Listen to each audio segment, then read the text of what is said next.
When I think of Giannis, I think of Milwaukee. I think of the Bucks. I think of Greek Freak. I think of like that whole celebration. That's him. That he is a Milwaukee Buck. To think about the fact that he could be moved to New York or San Antonio, which spoiler alert are probably the two teams he's probably going to be on. I just can't. It's so weird to me. I mean, you look back at that squad he had with Chris Middleton, Drew Holiday, Brooke Lopez, Bobby Portis. Like, it wasn't that long ago. It's been like 4 years, right? 5 years. And their defense was great. Chris Middleton sometimes was Michael Jordan, and Drew Holiday was orchestrating that offense pretty well.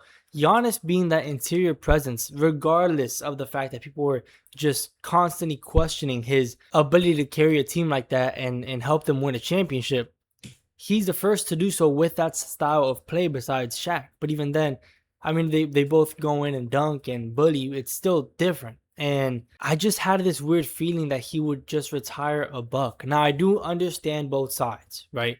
Milwaukee did do everything in their power to get them another championship. It's not like the Cavs and Braun. It's not like any situation like that. I mean, they went out when it was Eric Bledsoe and Giannis and Chris Middleton. They seen Eric Bledsoe wasn't doing good in the playoffs when it really mattered. He was not there. Traded him for Drew, and that ended up leading to the championship that they got. And they made other moves with Brooke Lopez and having Bobby Portis off the bench, and like they had a lot of moves that ultimately led to that championship. And when you go to the season after they won the championship, it was just injury after injury, whether it was Giannis in the playoffs, whether it was Chris Middleton in the playoffs. Like, these are things that they can't really control. When you see that happening over and over again, and they get the opportunity to get Damian Lillard off of his career year statistically, I do not blame them for that trade. Like I said, Dame was off a career year. He was doing great in Portland. He's been wanting to win, so he has the hunger that Giannis has. Like, Giannis doesn't want to win one and that's it. He wants to win all the time, and Dame hasn't won. So he finally made a decision to leave Portland. They were traded to Milwaukee, and on paper, one of the greatest three-point shooters of all time, probably the second best three-point shooter in the league that has that type of like Steph range, with the greatest power forward in the world, two-time MVP. Like, that on paper, that two-man, that pick and roll, that team should thrive, but it didn't. And unfortunately, it was they played better when it was just one of them on the court. Dame would do great, Giannis would do great, but when they're together, it just wouldn't work.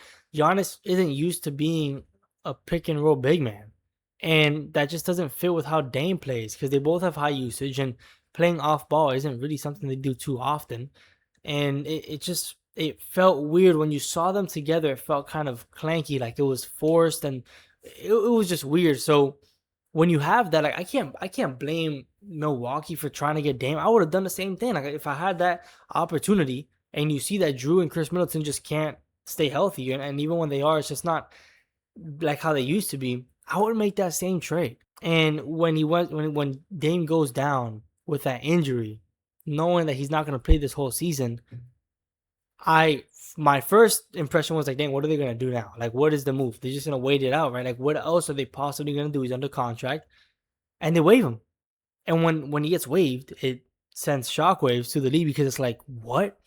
And then they waived him for Miles Turner, and that was the most desperate move I've ever seen. It was more desperate than Golden State trying to get Jimmy when they missed out on Paul George and Lauri Markkanen. It was just such a desperate move to kind of show Giannis, like, yeah, we're still trying to make this team good now, but you go from Dame to Miles Turner and that's it. And you lose Brooke Lopez. Like, it doesn't make sense. It's not gonna fit. It looks weird on the court, and they have no point guard play. They have KPJ, which is not no Dame. They have Cole Anthony, not a Dame, not a Drew Holiday, and not a Chris Middleton. It just sucks because now they also got Kyle Kuzma, and that's also a zero on the court. So it didn't work out, and it's not Milwaukee's fault. And then onto Giannis' side, not his fault either. He gave it all he can. He understands that Milwaukee tried their hardest, which is why he stuck through it as long as he did.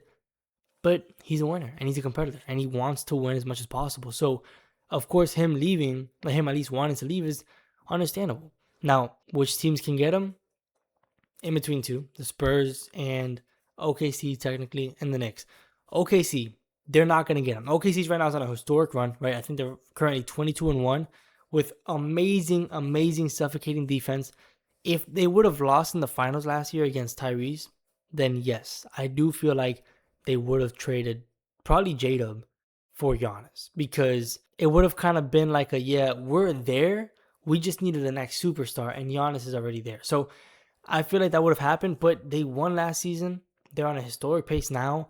Why would they mess that up for the chance of it working with Giannis? Like, yeah, it's a win now player, but you got draft picks that are gonna be coming up. Like, you just have the core that worked once, and you're even better this season. Like, why would you just trade that for?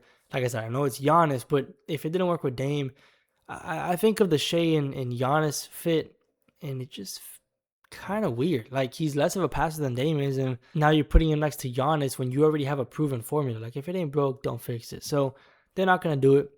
The Knicks, they can, but I feel like if he goes to the Knicks, he'd want to play with Jalen Brunson and Cat. But if the Bucks do it, they're gonna want Cat, or they're gonna like just don't see a way that the Bucks are okay with trading Giannis away and not getting Cat. Like, that would be just such a loss at a trade. And the last one would be San Antonio, where it's like you got Wemby. Giannis and Wemby by themselves is scary as it is. Then you add the fact that they have Stephon Castle, Dylan Harper, Keldon Johnson, De'Aaron Fox. Like, these are players that are good. And more likely than not, if this would have happened, Dylan Harper would be on the trade block. And it really depends on how you feel about Dylan Harper. I've seen a lot of people on Spurs Twitter or whatever it is, like, they're out there, they feel like Dylan Harper's really, he's that guy. And I know he is, but they're viewing him as a superstar. And I see a lot of other people thinking that way as well. So if you view him as a superstar that's going to fit really good next to Wemby, you'd rather keep that long term than this short term that's winning right now. But then again, like, you're not sure what's going to happen with Dylan Harper. And he might come out to be a pretty good NBA player. And then you think of the fact, damn, we should have traded him for Giannis. So, it's kind of like you keep Dylan Harper, there's a higher upside, I feel like, right? Because Wemby right now is on his rookie contract, so you got to take advantage of that.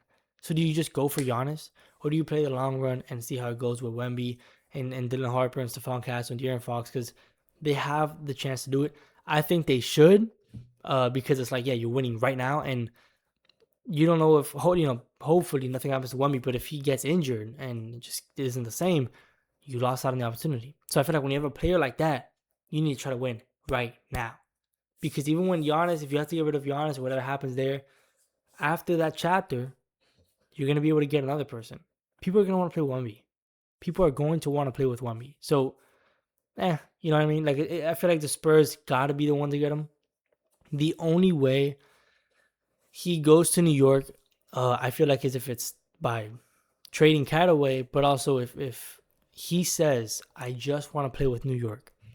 New York has leverage, and that would be an unfair trade, which, to be honest, like, honestly, I see every trade offer for Giannis, like, when people create the fake ones, and it just, I don't think any of them are fair at all. Like, it's just the fact that you got to give up Giannis, and none of the assets you're getting back are going to be nearly as valuable. Like, if you want to think of the most fair trade, it's Oklahoma by far. I don't feel like by far, but they're not going to do it. So now what? And if we're talking about the Heat, no, just no. It's not gonna happen. It's not gonna happen.